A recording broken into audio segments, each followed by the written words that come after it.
Good morning, students. Good morning, students. Today we are going to start our fifth chapter, that is 555 timer IC. So now we are going to see about this 555 timer IC.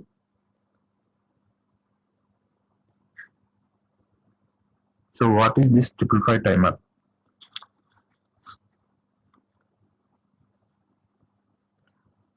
It is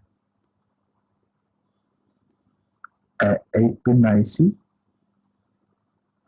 It is an 8-pin IC in which, so what we have discussed up to now is nothing but operational amplifier. So this 555 timer IC is used generally in digital circuits for generating a clock signal with accurate time delay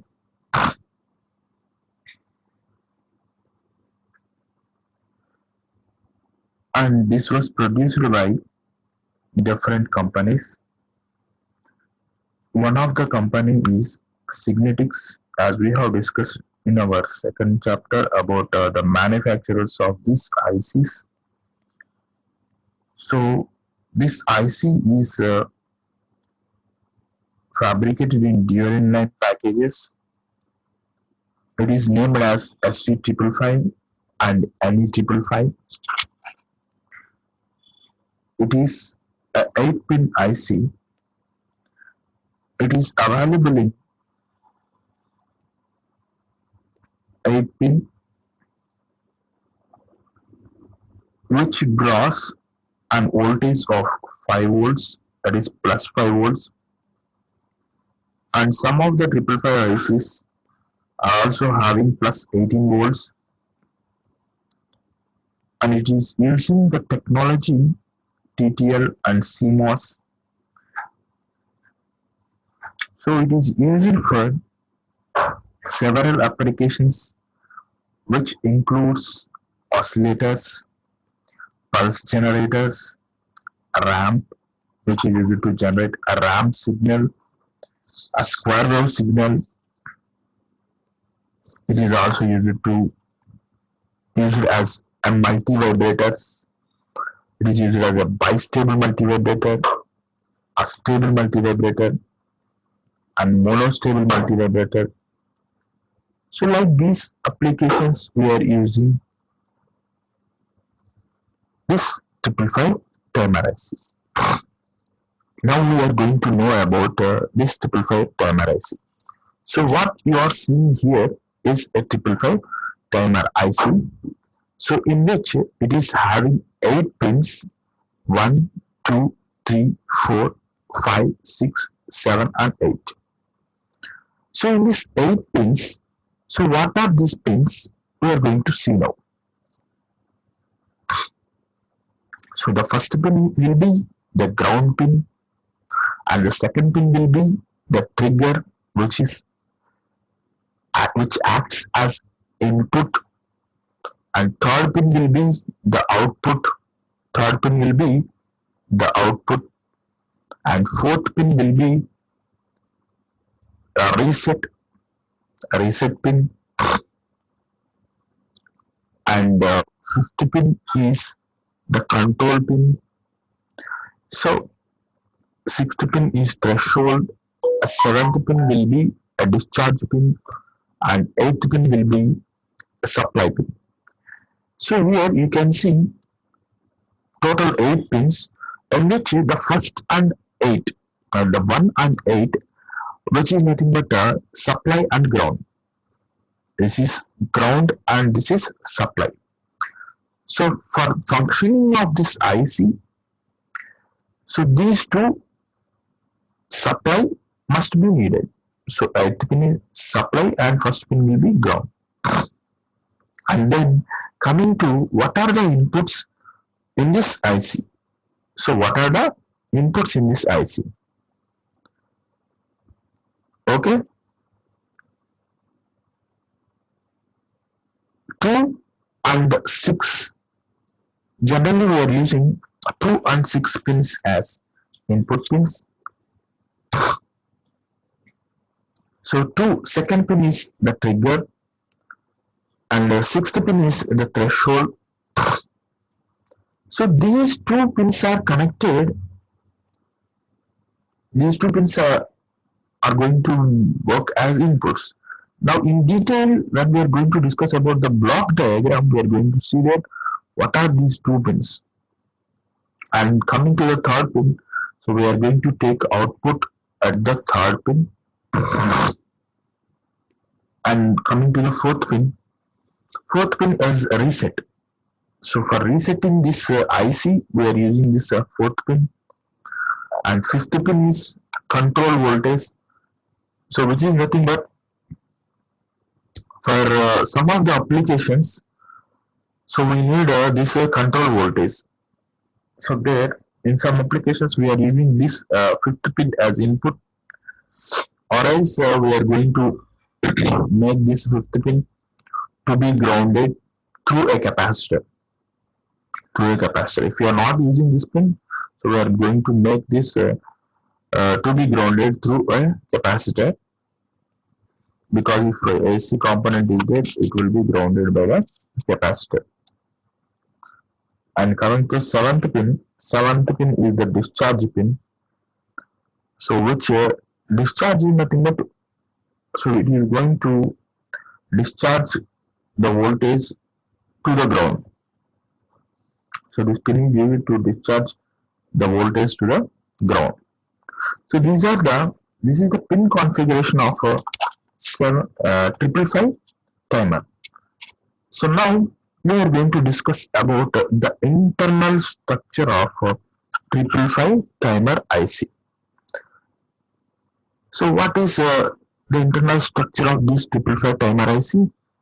So see here, this is 555 timer IC, in which we are having the 7 pins here. So internally we are having, what are the components we are having? You can see here. So we are having a potential divider and 2 comparators, 1 flip-flop, 1 transistor, that is NPN transistor, and 1 inverter. One inverter circuit. This output is nothing but which is going to act as inverter, and also it is going to act as power amplifier. Now we are going to discuss about each section. So what are these sections, and what are these going to provide? What are these going to provide? So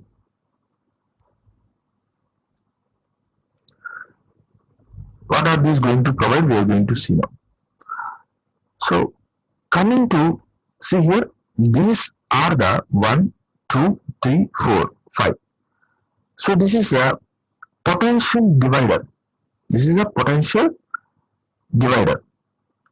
So potential divider means it is a resistor network which provides different voltages. So see here, the 3 resistors are equal. So R, the value of the resistors are in equal magnitude. R. We are going to take 3 resistors, and here we are giving the supply voltage to this resistor network. So the supply voltage will be divided here at this node and also at this node, and next it will be grounded. So this is the potential divider. And then these are the comparators. You can see these two are operational amplifiers. Up to now what we have discussed about operational amplifiers, those operational amplifiers we are using internally in this 555 timer IC. So coming to this upper operational amplifier, here this op-amp is going to act as comparators. The 2 op-amps are going to act as comparators. So coming to see here, the negative terminal, that is the inverting input of the upper comparator, is connected to the resistive network, and non-inverting input is nothing but a threshold. Non-inverting is nothing but threshold. So this is a comparator. Okay. So in which the reference voltage is inverting input and input voltage is threshold. So this is inverting comparator.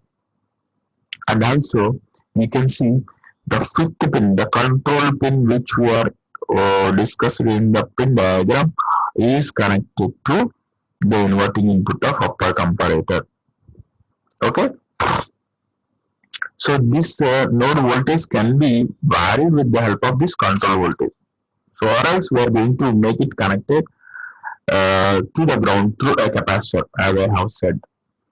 Because without any because if there is any disturbances due to AC component, it will be removed by this capacitor. And this is an inverting comparator. And the second comparator, you can see the non-inverting terminal is connected to the resistive network, so which acts as a reference, and the inverting terminal is going to connect it to the output pin, that is pin, that is a trigger, so which is going to act as a comparator. This is going to act as a comparator. It is also a comparator.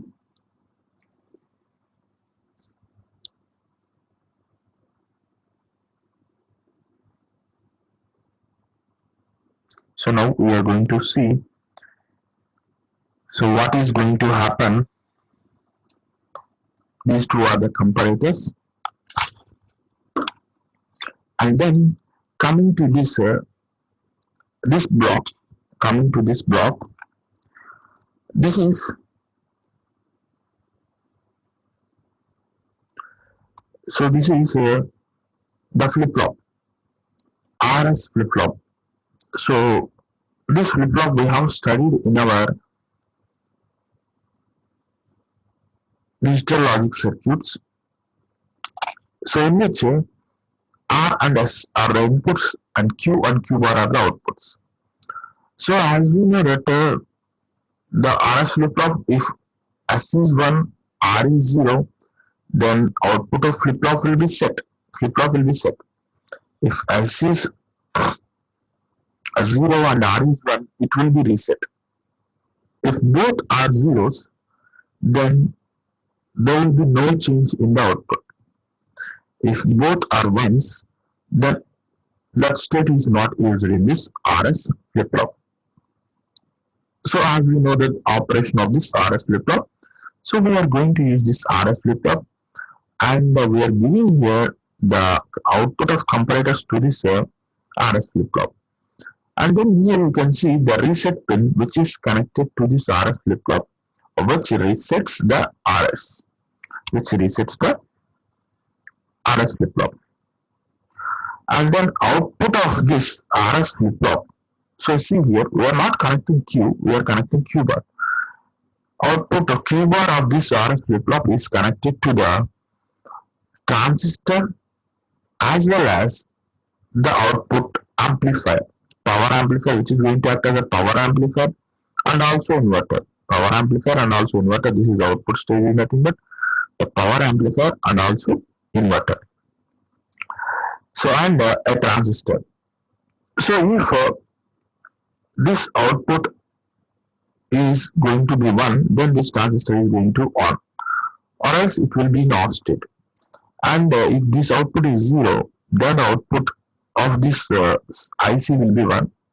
If Q bar is 1, the output of this IC will be 0. So these are the different sections present in this inside this 555 timer IC. So now we are going to discuss about one by one.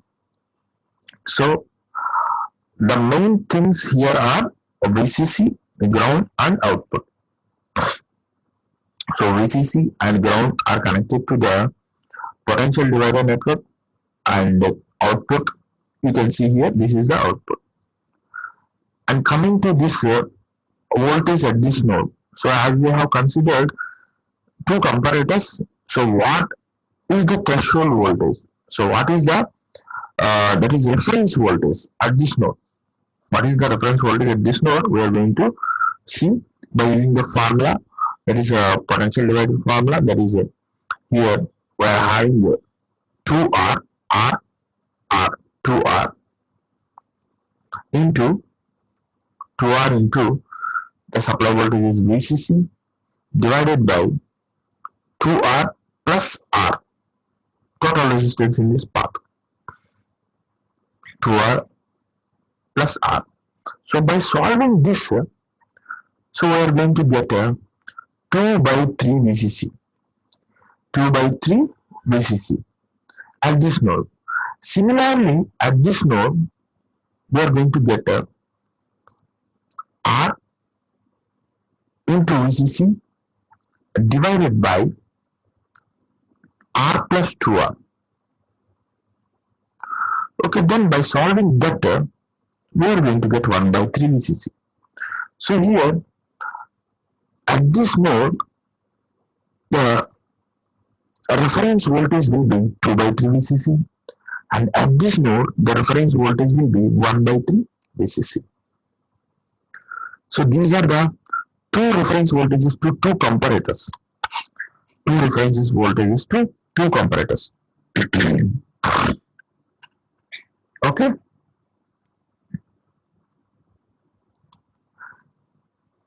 So coming to the flip-flop. So see here, this is the truth table of the flip-flop. So this is RS flip-flop.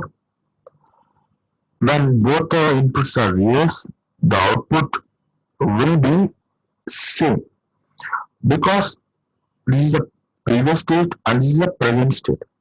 So whatever the previous state will be there, the present state is also same.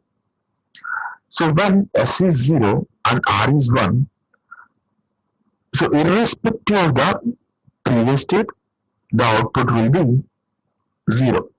That means resets. Nothing but the flip-flop will be going to reset. And then when S is 1 and R is 0, the flip-flop will be 1. The flip-flop output will be 1. That is sets. It sets irrespective of previous output. And when both are ones, when both inputs are ones, with irrespective of previous output, the present output is not stable. So it remains 1 for 1 0 1 0 like that. It is not a correct way of taking. So this is set to be undetermined state in this RS flip-flop. So now in our application, we are going to use the upper three portions. That is when 0 0, there will be no change. When S C1, it will be set. When R is 1, it will be reset. So this we are going to use in our application. So here you can see, coming to the operation of the circuit. So when the threshold voltage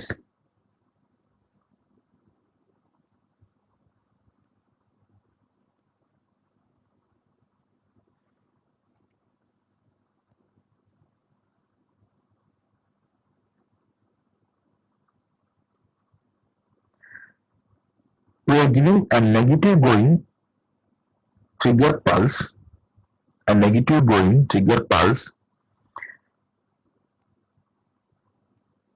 at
So see here, coming to the operation of the circuit. So when the voltage at this threshold pin is greater than 2 by 3 VCC, then output of this comparator will become 1. Up to that, the output of this comparator will be 0. So, and also coming to the lower comparator, when the voltage at this pin is lesser than 1 by 3 VCC, then this comparator output becomes 1, or else it will be 0. So let us consider these two as zeros. So when these two pins are zeros, then output Q will be nothing but no change state. Let us assume Q as 0, then Q bar will be 1. Q bar will be 1. Okay. So Q bar is 1, then the output will be, output is going to produce, this is an inverter, Q bar is 1, then output is 0. Then output will be 0. So see here, output will be 0. So when the threshold voltage exceeds 2 by 3 VCC, then this pin will become 1. This pin will become, the output of upper comparator will become 1. So when this becomes 1, and SC0, SC0, so the output will be 0 because it resets the flip-flop. So Q bar will be 1 and the output will be 0. And when this trigger input is lesser than 1 by 3 VCC,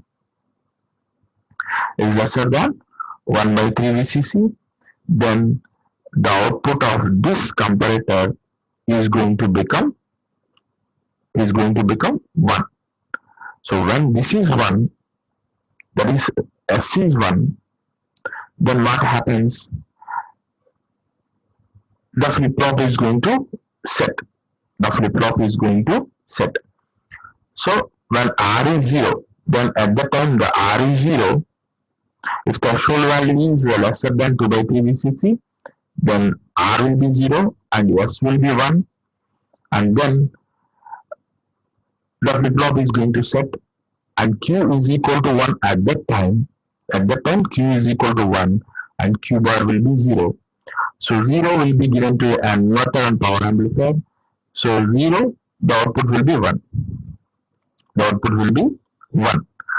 So in this way, it is going to produce the output between 0 and 1 according to the operation of these two inputs, that is threshold and trigger. Once again, listen here.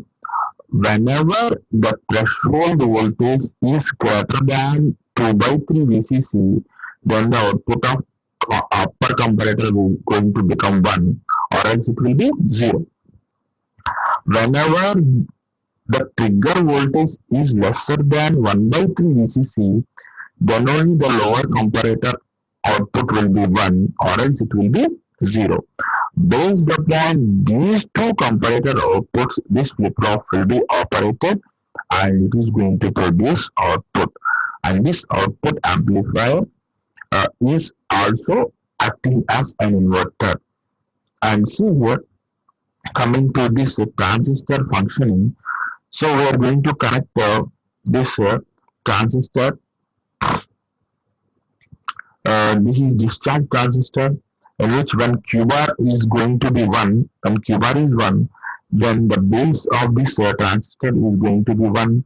So which switches on this transistor, and whatever the voltage will be there at this 7th pin will be discharged to the ground through this transistor.